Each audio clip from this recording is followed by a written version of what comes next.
What's up, guys? Mason the Brock Henderson here, and what a great win! Yes, yes. Whew. Now, with all that being said, there's a little bit of a caveat once again in the fact that Burnley do look probably the worst team in the league this season. So winning 4-0 is not a huge thing. I mean, Man City beat them, what was it, 5-1 last weekend.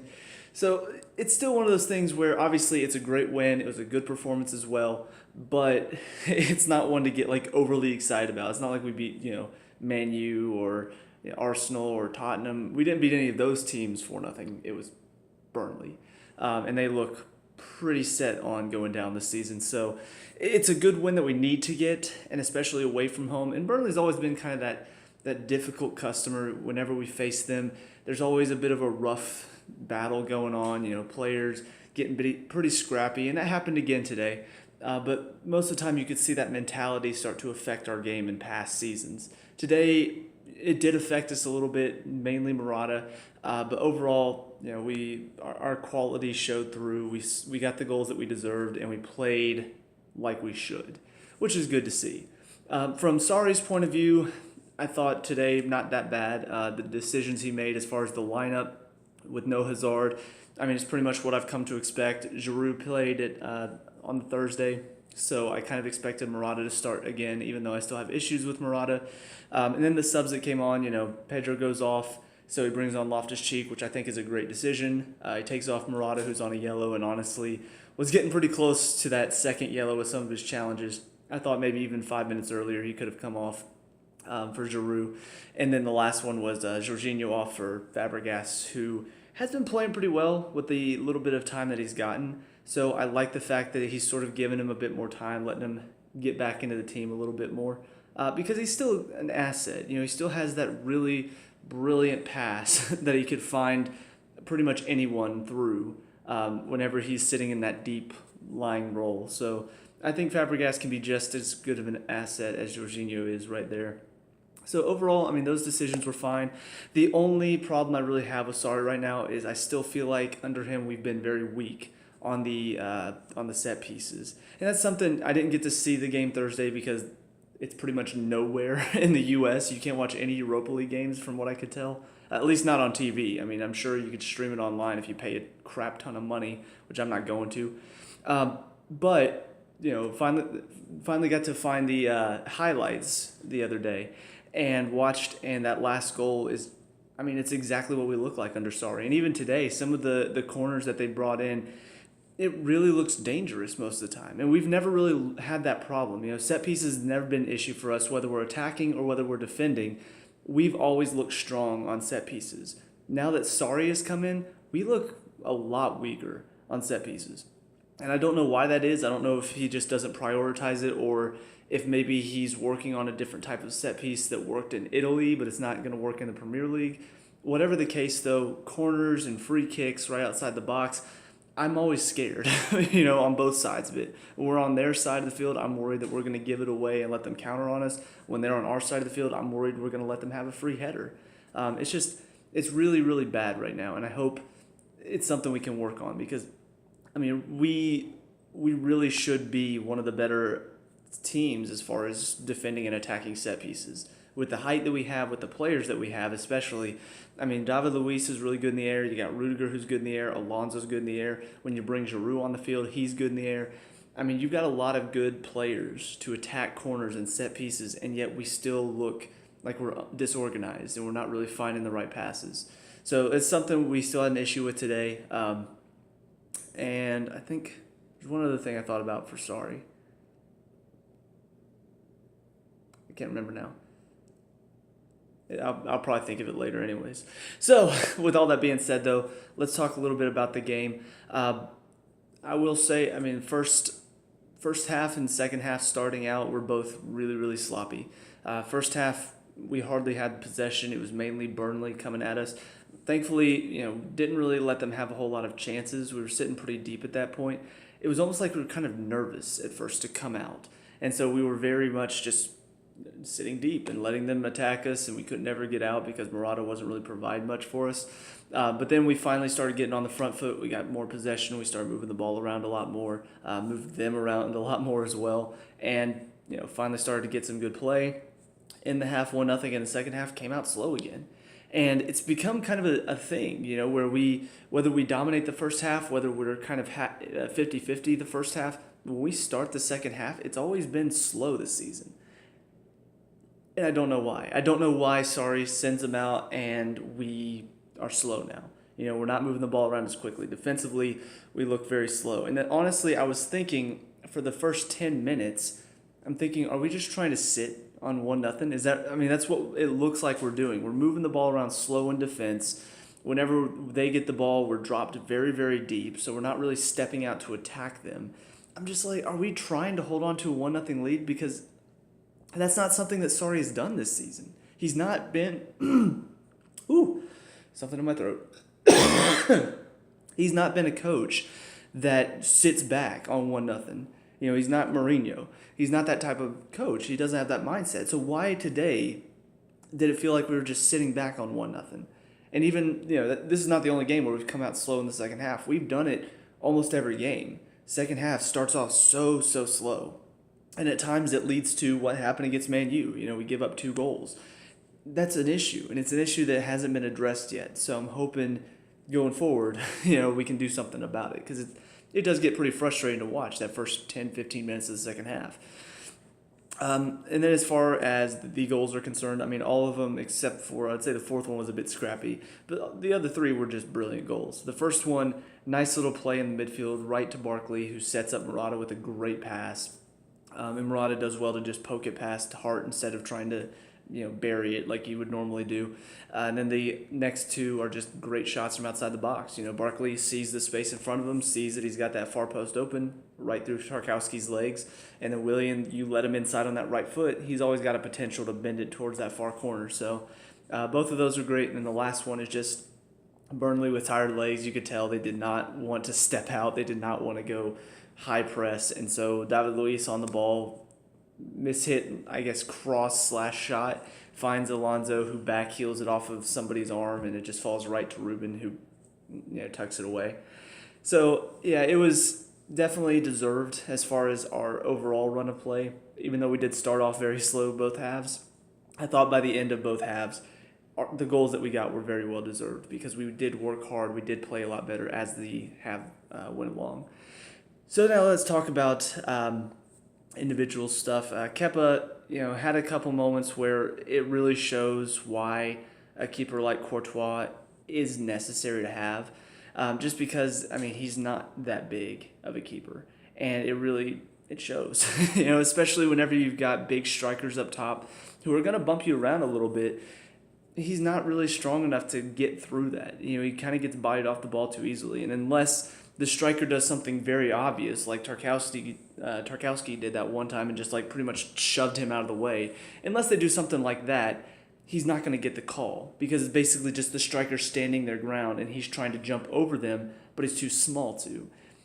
And that's an issue. We need a keeper that's going to be big enough and tall enough to where whenever that happens, whenever the ball comes up and is looped into the box, we've got a keeper that can easily beat any striker in the air and get the ball comfortably into their hands and take it down.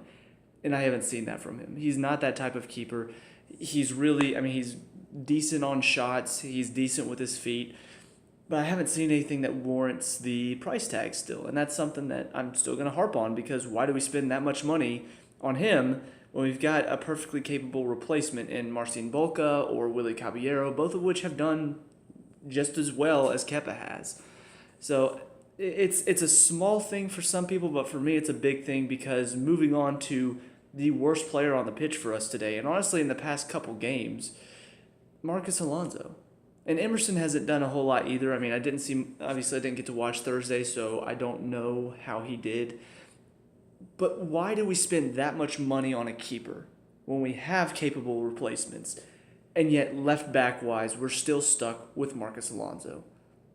And I know he had a great start to the season. I know he scored goals last season and assisted, and look how well he did. He's not a left back. The game started with them just tearing us apart down that left side because Alonso kept getting beat.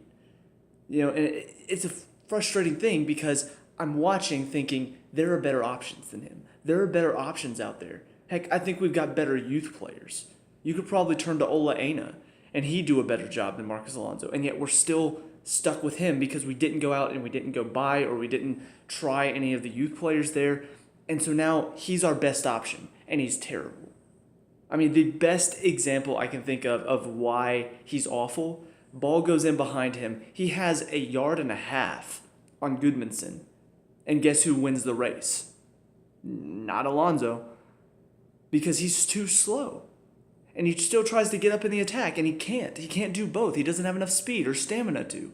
And so when he's trying to do both, now he's getting caught up in behind because he's way out of position. And even when he does get up in the attack, last season where he was actually assisting and scoring, it made sense why. Okay, he's getting up there because he can, and he's actually producing. Great. This season, he hasn't done hardly anything.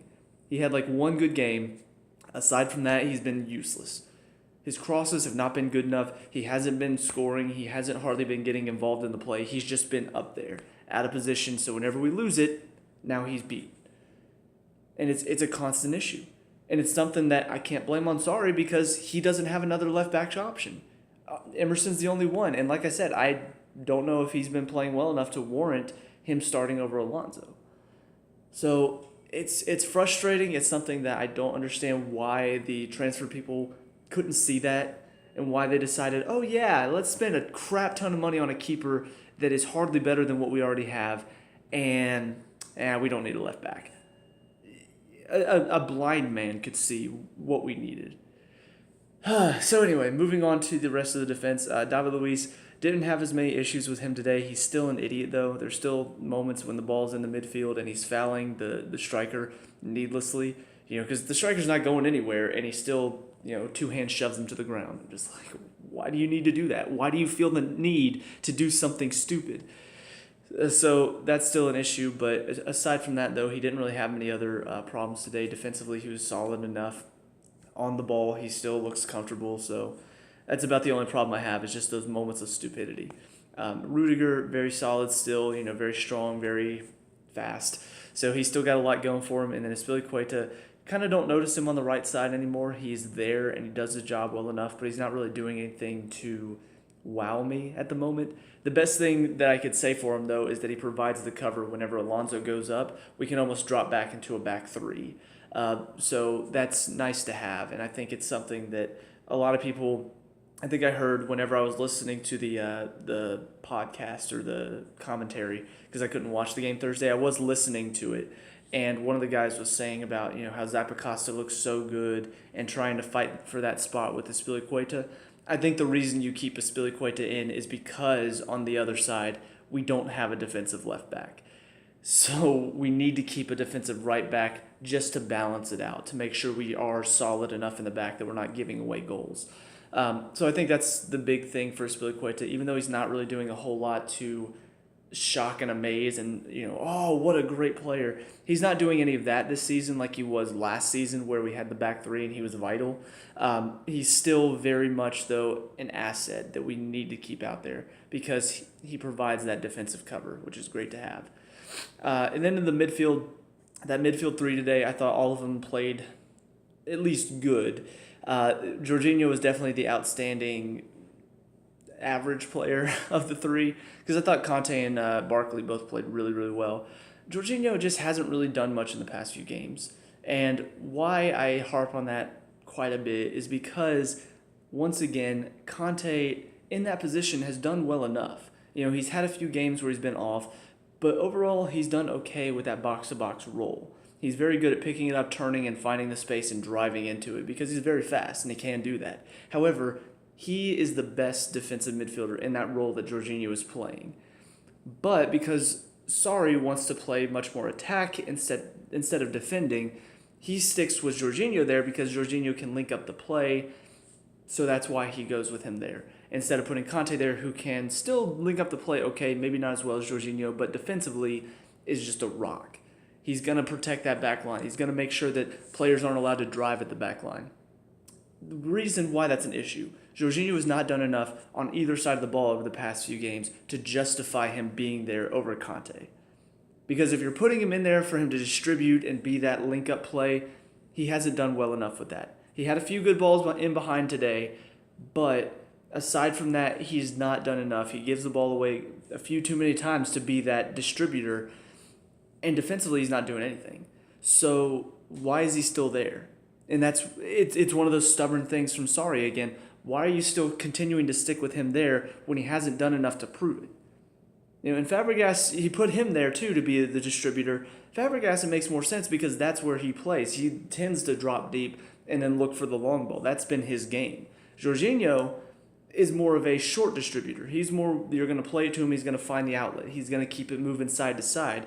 Whereas Fabregas looks to pick it up, find the long ball, and then we're in behind. And so whenever teams are pressing us high, we don't need Jorginho there, And it's been something that teams have been pressing us higher. Teams have been getting further up the field and pushing us back further. And so Jorginho is very nullified in that position. And then defensively, he doesn't do enough. Where Fabregas at least is smart enough to cut off passes, cut off passing lanes. Jorginho doesn't do any of that. And it feels like defensively we're weaker with him there. And so why do we continue to go with him? Why do we continue to stick with that? Because Sarri's stubborn. And it's been an issue and it's not been addressed. And today it didn't hurt us because, well, let's face it, Burnley didn't have anything going forward. But in other games, it can hurt us. It can be an issue that we're not discussing, we're not trying to fix. So it's still a problem. Thankfully, Barkley and Conte both did enough on both sides of the ball to really, nullify any Burnley chances. Barkley probably had one of his best games to date in a Chelsea shirt. Just really, really strong. He moves the ball really well. He's working very hard. Got a goal and assist to help further his point. So I don't know. I think he's done very well with the chances he's been given. He's growing as a player. He's doing very, very well. And it's something that I think needs to be looked at as far as Barkley and Kovacic are both playing well right now.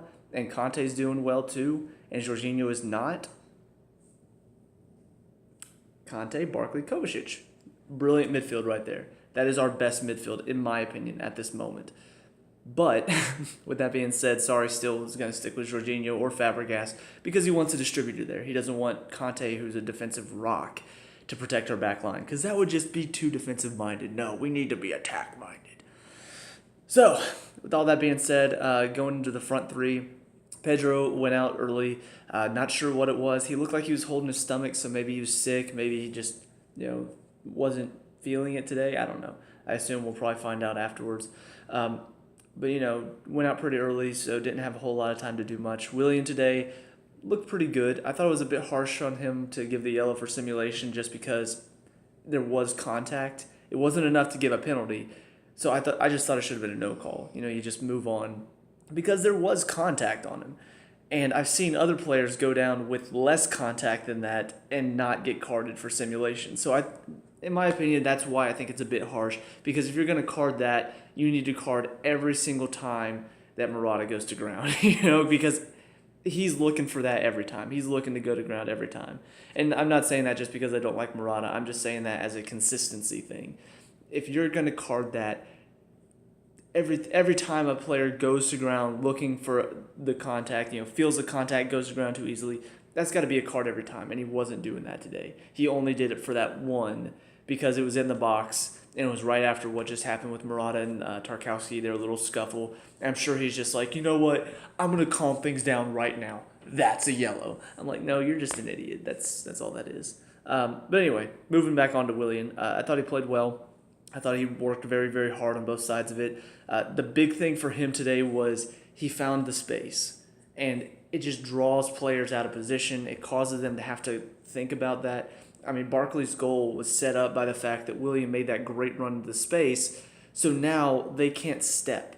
Because you got the one defender that's trying to be in a position to cut that off. If it does go to Willian, you've got the other defender that's like, if I step now, he's just going to play it out wide, and now they're in space. So they're all backing off, waiting to see what's going to happen, trying to, cover that.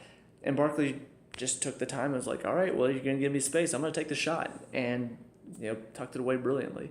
So a lot of that, I think Barkley and Willian today both helped each other out a lot. Barkley by driving into the midfield, Willian by creating that space out wide. Both of them they weren't always together. They weren't always linking up together, but it felt like a lot of their runs were helped by the other because of the runs that they were making. So I just thought today both of them played really well, and probably I would give them joint man of the match just because they both played well. As far as the subs, Loftus-Cheek was the first one on for Pedro in the first half. And I thought, played pretty well today. I got to see all of his goals against in the Europa League against Bate. And, all of them were taken well. He's definitely a player that I feel like is starting to come into his own. He's starting to get more of an identity as a player as well. He's big, he's strong, and he's fast. And so he drives at players, and it's difficult to know what to deal with that, or know how to deal with that. I don't know. I really like him as a player. He's starting to grow on me because, honestly, in the past, he's not really impressed. I just thought he doesn't work hard enough, but he's starting to do both sides of it. He's starting to work hard to win the ball back, and even when he's not on the ball, he's making good runs instead of just waiting for the ball to come to him, and then he does something. So he's being more proactive, which I think is a great thing for a young player, and he's more effective too. There are so many times when he's surrounded by 2 or 3 players, I'm thinking, all right, just get it down the field. But then all of a sudden, quick little play with Conte. And this was like late on in the game. Quick little play with Conte, and then all of a sudden he's in open space and he's driving at him again, and now we're out. I don't know. I appreciate whenever a player can do that because there are too many times where it feels like we got the ball and then all of a sudden the best option you have is just get it down the field and then it's back at you. So whenever you've got a player that can hold possession well enough to create a chance and get out of pressure and help us get back down the field to where now we're not sitting so deep, I don't know, it's a great thing to have a player like that. So very impressed with him today. Thought he did very, very well with his chance. And then the other 2 subs were, that's right, Giroud on for Murata and Fabregas on for Jorginho. Both of them played well. Giroud, I thought, was very unlucky with some of his chances. I'm about out of time. All right, well, that's it for me, so let me know what you guys think. See you guys in the next Chelsea review. This is actually about to cut off on me right now. Peace.